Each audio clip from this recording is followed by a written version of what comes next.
Well, I was hoping Jose Padilla would be here to ask a question, but unfortunately, I guess he decided not to show up. JD Vance held a short but chaotic press conference in Los Angeles after getting a briefing from ICE and CBP on their occupation of the city. And despite the fact that the only thing funny about JD Vance is the way he looks, he thought it would be a good time to tell a joke.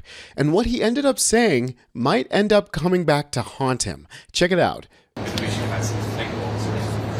Guys. All right, how we doing here? Where are we standing? I'm going this way? Okay. Oh, I see.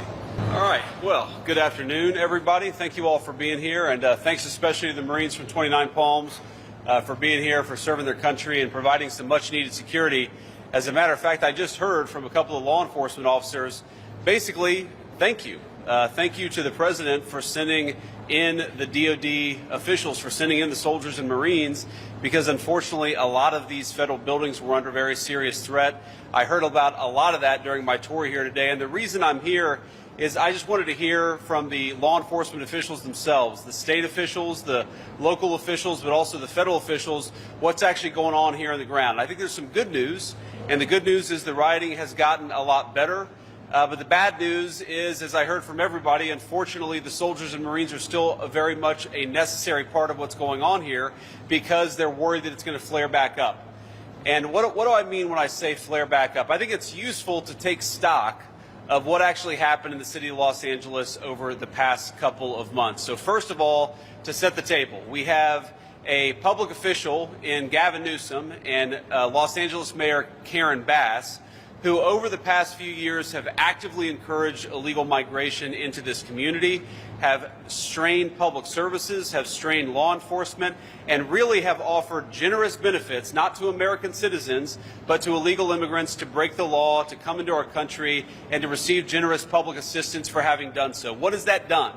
That has created an illegal immigration crisis, of course, facilitated by the policies of the Biden administration, and there is perhaps nowhere where that crisis has fallen harder than in the great city of Los Angeles. And, you know, I landed, when I saw this city, when I was driving through to come to this FBI building, all I could think about is what a great American city Los Angeles is, and what a great tragedy it is that we have allowed illegal immigration and rioting to destroy, I think, one of the great gems of the American family.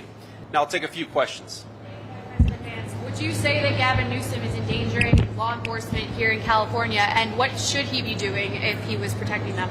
Look, I would absolutely say that Gavin Newsom is endangering law enforcement. The law enforcement officials themselves tell me as much, that when they go out, let's say you have a Border Patrol official who needs to go out and arrest somebody, maybe a violent criminal who's also an illegal alien. When that Border Patrol agent goes out to do their job, they said within 15 minutes of them trying to do their job, they have protesters, sometimes violent protesters, who are in their face, obstructing them, preventing them from doing their job, and endangering their lives. Why do they have that? Because those people have been egged on by local officials. Gavin Newsom and Karen Bass, by treating this city as a sanctuary city, have basically said that it is open season on federal law enforcement. They have treated Border Patrol and border enforcement as somehow an illegitimate force instead of what they are, which is the American people's law enforcement trying to enforce the American people's laws. So when Gavin Newsom encourages violence and rioting, when he encourages people to get in the face of our great Border Patrol officers, he is absolutely endangering the lives of federal enforcement. He's absolutely endangering the lives of mothers and daughters and fathers and sons who have been sent here to do a simple thing: enforce the law.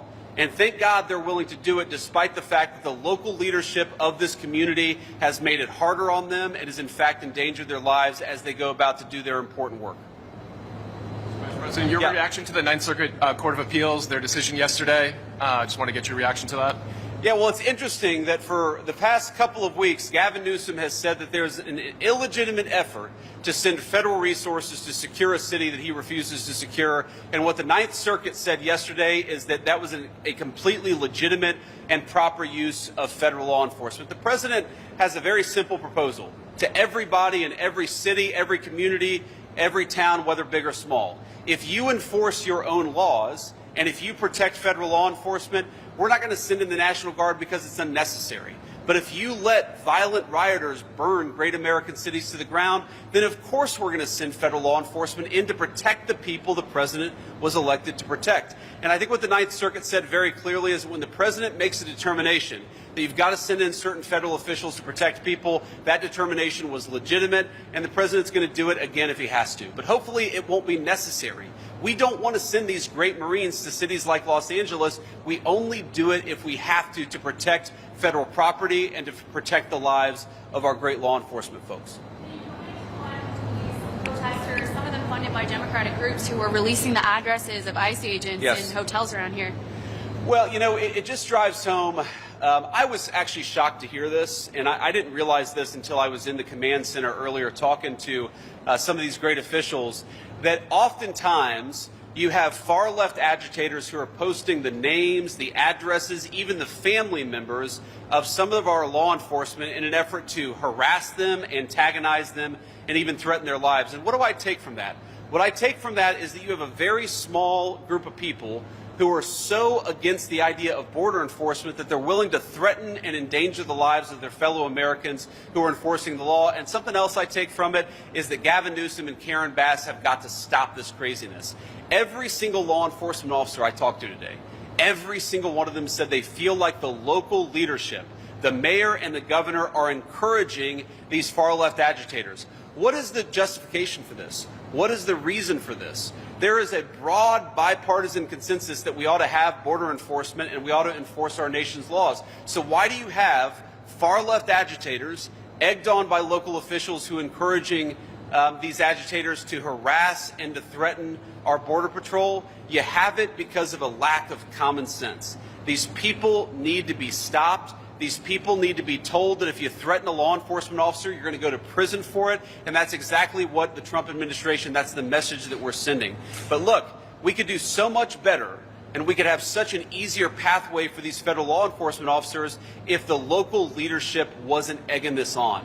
And I think that's the great tragedy. What I see here today is the great tragedy when a mayor and a governor encourages their citizens to harass and endanger the lives of our police officers and our law enforcement officers. It's heartbreaking to see, and thank God we've got great people who are willing to persevere despite it. Just another question, Mr. Vice President. There's been back and forth about whether raids will be going on in agricultural businesses and restaurants. Could you tell us if that's going to continue or not? Well, the president's made 2 points on this that I think are very worth emphasizing. Number one, if you are in this country illegally, you are at threat of deportation, because that's what it means to enforce the country's laws. If you've come here illegally, the policy of the Trump administration is that you shouldn't be here. You should go back and then come through proper channels if you so desire. But the president has also said that he wants to focus our critical and short supply law enforcement resources on going after the really bad guys, on the violent criminals, on the rapists, on the drug cartel members. We've still got a lot of those people in our country, and that's where the president wants to focus law enforcement resources, and that's what he'll continue to do. Democrat lawmakers who keep getting handcuffed. The New York Times just did a story. They keep getting handcuffed, suggesting that the Trump administration is cracking down on Democrats. Can you comment on that? Well, I was hoping Jose Padilla would be here to ask a question, but unfortunately, I guess he decided not to show up because there wasn't the theater. And that's all it is. You know, I think everybody realizes that's what this is. It's pure political theater. These guys show up. They want to be captured on camera doing something.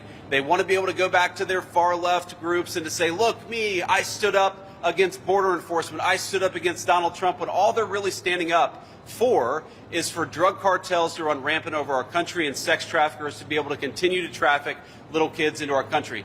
That's what you're doing when you stand against border enforcement. So I think these guys, we ought to laugh them out of the building.